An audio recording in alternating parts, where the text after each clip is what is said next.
Hi everyone, good morning. मैं पंकज मौर्य, आप सबका स्वागत है आपके अपने यूट्यूब चैनल में। आज हम लोग देखेंगे सिलेक्शन बैच 7, जिसमें आपको literary terms, critical comments, literature, grammar के क्वेश्चन प्रोवाइड करवाए जा रहे हैं, जो कि आपके टीजीटी, पीजीटी, बीपीएससी, टीआरएफ 4.0 के लिए बहुत ज़्यादा क्रूशियल होने वाला है। चलिए शुरू करते हैं आज का session. Let's start. Last session में जो क्वेश्चन ऑफ द डे था उसका आंसर है Arthur millers play death of a salesman. Death of a salesman एक प्ले है जो कि अमेरिकन राइटर आर्थर मिलर्स ने लिखा है। Question number 121. O mistress mine, where are you roaming? O stay and here, your true love's coming is a line from. Option A Twelfth Night, option B Coriolanus, option C Cymbeline या option D Winter's Tale. किस play से ये लाइन ली गई है?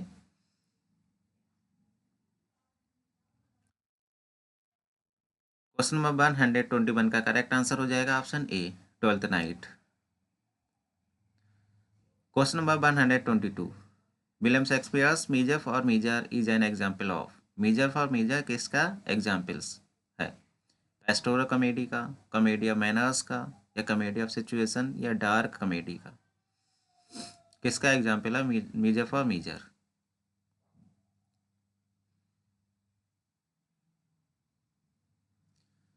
Question number 122 का correct answer हो जाएगा option D dark comedy.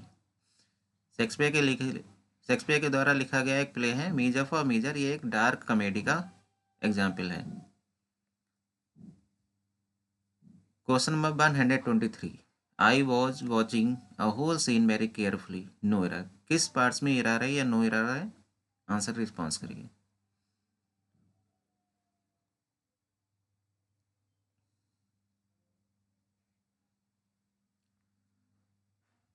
Question number 123 का करेक्ट आंसर हो जाएगा option B the in place of A. जहाँ पे ए है वहाँ पे द यानी डिफिनिट आर्टिकल का यूज होगा। I was watching the whole scene very carefully, जो वो सीन देख रहा है वो एक डिफिनिट सीन है जो कि केयरफुली तरीके से देख रहा है, यहाँ इसलिए यहाँ पे आर्टिकल द का यूज होगा, ना कि ए का। यहाँ पे डिफिनिट आर्टिकल द का यूज होगा। I was watching the whole scene very carefully. Question number 124. Record events year by year and are often written in a dry style with unexplained entries. Cliché, annals, chronicles या none?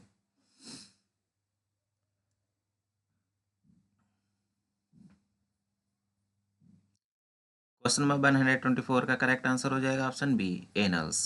Annuls क्या है? Annals are records of events और activities that are arranged chronologically, usually year by year.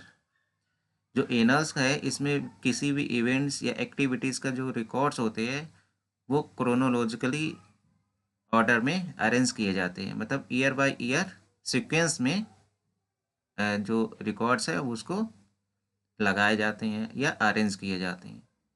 तो annals में year by years record को arrange किया जाता है, उसी को एनल्स कहते हैं। जो एनल्स वर्ड है comes from the Latin word annus, annus से आया है जिसका मतलब होता है year. Question number 125. The fairy haunted wood. ये एक फेरी हॉन्टेड वुड है, ये किस प्ले में आया है? मिडसमर नाइट्स ड्रीम में है, या एस यू लाइक इट में, या विंटर स्टिल, या किसी में नहीं? नन।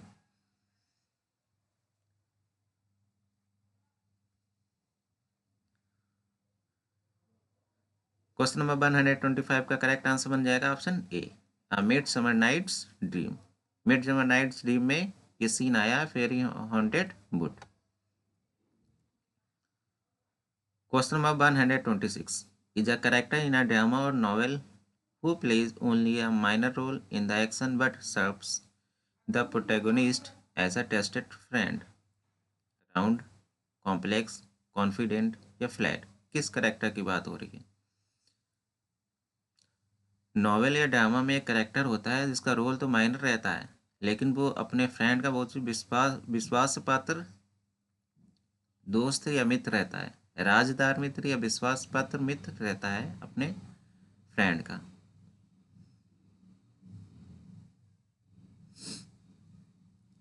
क्वेश्चन नंबर 126 का करेक्ट आंसर हो जाएगा option C confidant, confidant is a character in a drama और नॉवेल। कॉन्फिडेंट एक कैरेक्टर है ड्रामा और नॉवेल में जो माइनर रोल्स रहता है, लेकिन वो अपने फ्रेंड का बहुत ही विश्वास पात्र रहता है। जैसे एग्जाम्पल्स देखिए, कॉन्फिडेंट एग्जाम्पल्स। हैमलेट का फ्रेंड होरेसियो, एक होरेसियो एक कॉन्फिडेंट कैरेक्टर है हैमलेट प्ले में। क्लियोपेट्रा मेड चार्मियन, एंटेनिया क्लियोपेट्रा में क्लियोपेट्रा की जो मेड होती है चार्मियन, ये भी एक कॉन्फिडेंट कैरेक्टर है। ये बहुत ही विश्वास पात्र टेस्टेड फ्रेंड है।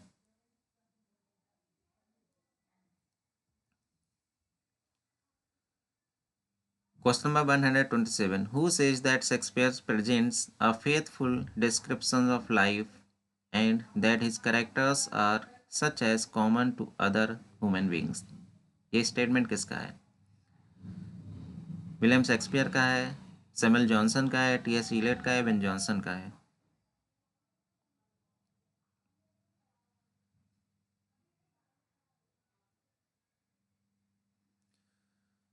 क्वेश्चन नंबर 127 का करेक्ट आंसर हो जाएगा ऑप्शन बी, विलियम शेक्सपियर। नहीं, सॉरी, सैमुअल जॉनसन का ये स्टेटमेंट है। सैमुअल जॉनसन कहते हैं Shakespeare presents a faithful description of life that his characters are such as common to other human beings. Question number 127 का correct answer हो जाएगा Samuel Johnson. 128 में कॉमन एरर्स का क्वेश्चन है, किस पार्ट्स में एरर है? Sita my gardener have been cut the heads the whole morning.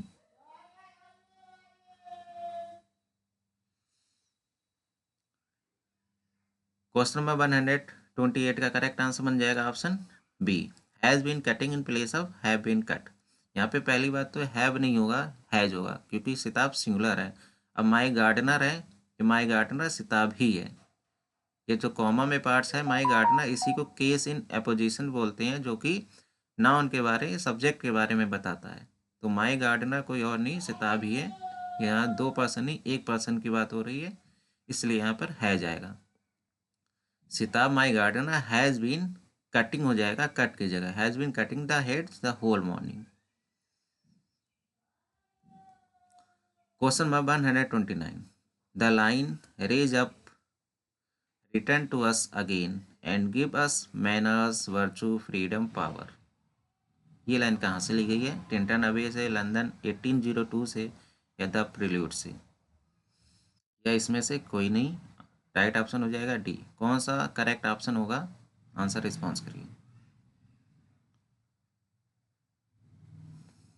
Raise us up, returns to us again, and give us manners, virtue, freedom, power। 129 का correct answer बन जाएगा option B, London 1802। London 1802 का another नाम क्या है, इसको और किस नाम से जानते हैं, इसको कमेंट बॉक्स में कमेंट करके आंसर रिस्पॉन्स करिएगा। Question number 130, eastern lawgiver it thou dost wear the godhead's most benignant grace, Matthew the 2 April mornings Michael और टू ड्यूटी। किससे ये लाइन ली गई है? Eastern lawgiver at thou dost wear the godhead's most benignant grace. Question number 130 का correct answer हो जाएगा option D, ode to duty. Question number 131, our myriad minded Shakespeare, असंख्य दिमाग वाले शेक्सपियर, शेक्सपियर को असंख्य दिमाग वाला किसने कहा है? अवर myriad minded Shakespeare, D.H.. Lawrence ने कहा है, राल्फ वॉल्डो एमर्सन ने कहा है, या टी.एस. इलियट ने, या सैमुअल टेलर कॉलरिज ने?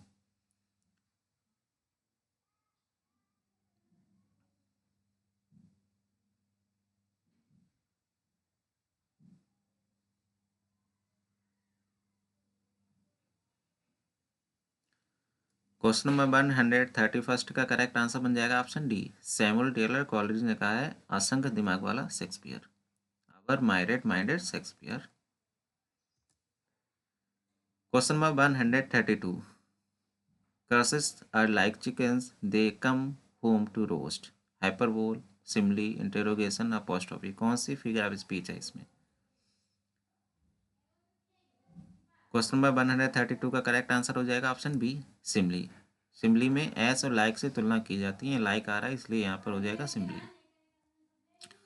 Question number 133, at once more O a laurels and once more a myrtles brown with ivy never's year is a line from. ये लाइन कहाँ से ली गई है? Of education, Lycidas, Paradise Lost या none?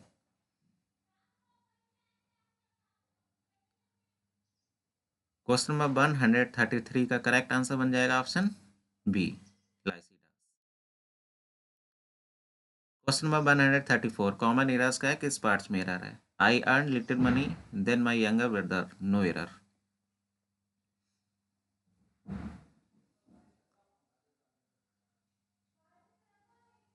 Question number 134 का correct answer हो जाएगा option B, less in place of little. जहाँ पे लिटिल का यूज है वहाँ पे लेस का यूज होगा। क्यों होगा? क्योंकि इस सेंटेंस में कंपेरिजन हो रहा है, तुलना की जा रही है, इसलिए।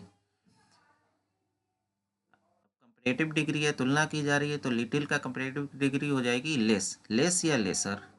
पॉजिटिव डिग्री लिटिल होता है, कंपैरेटिव लेस या लेसर, और सुपरलेटिव लीस्ट। तो I earn less money than my younger brother. Question number 135, कार्पी डीम meaning is a Latin phrase. कार्पी डीम एक लैटिन फ्रेज है, इसका मीनिंग क्या रहता है? Begin the day, end the day, seize the day या नन?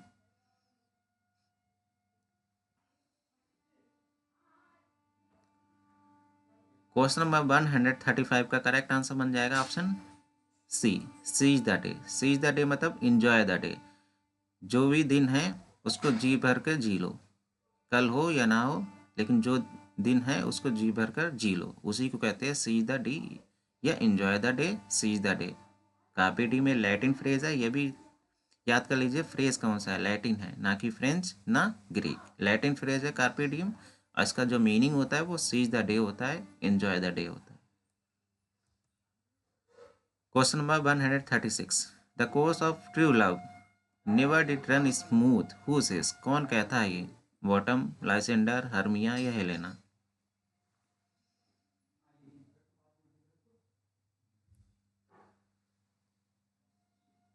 क्वेश्चन नंबर 136 का करेक्ट आंसर हो जाएगा option B, Lysander.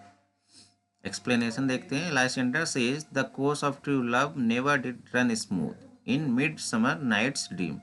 Mid summer Night's Dream में कहता है लाइसेंडर, जो कि विलियम शेक्सपियर के द्वारा लिखा गया एक प्ले है। और ये लाइसेंडर कहता है this to Hermia. Lysander Hermia से कहता है एक्ट 1 सीन फर्स्ट में। क्वेश्चन नंबर 137, ये एक स्टेटमेंट है, this man cuts us all out and the ancients too after reading Paradise Lost by John Milton. Paradise Lost पढ़ने के बाद, जो जॉन मिल्टन ने लिखी है उसको पढ़ने के बाद, किस राइटर ने ये कमेंट किया है, this man cuts us all out and the ancients too? John Dryden, Alfred Lord Tennyson, Oscar Wilde या डॉक्टर जॉनसन?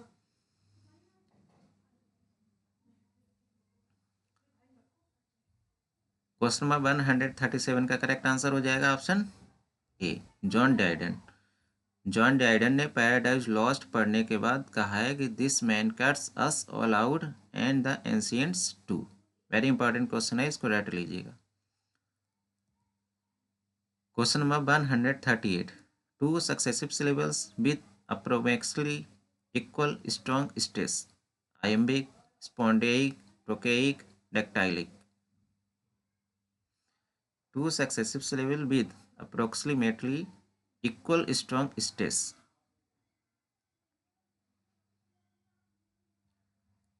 क्वेश्चन नंबर 138 का करेक्ट आंसर बन जाएगा ऑप्शन बी, स्पॉन्डेइक। स्पॉन्डेइक होता है two successive syllables with approximately equal strong stresses.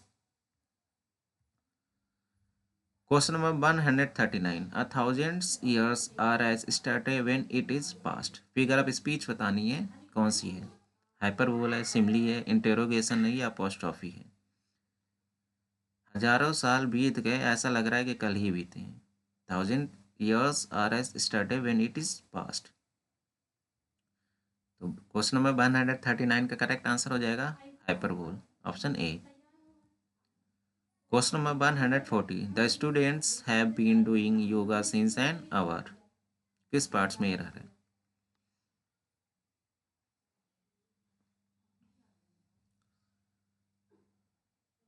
Question number 140 का correct answer बन जाएगा option B, for in place of since. जहाँ पे सिंस का यूज होगा वहाँ पे फॉर का यूज होगा, क्योंकि फॉर पीरियड ऑफ टाइम बताता है और सिंस पॉइंट ऑफ टाइम। तो पीरियड ऑफ ये 1 घंटा यानी एक पीरियड बता रहा है 1 घंटा, तो यहाँ पे फॉर हो जाएगा ना कि सिंस। तो the students have been doing yoga for an hour. Question of the day, John Donne consider the founder of. John Donne को समझा जाता है फाउंडर, किसका फाउंडर समझा जाता है ये कमेंट बॉक्स में कमेंट करके बताइएगा। John Donne consider the founder of.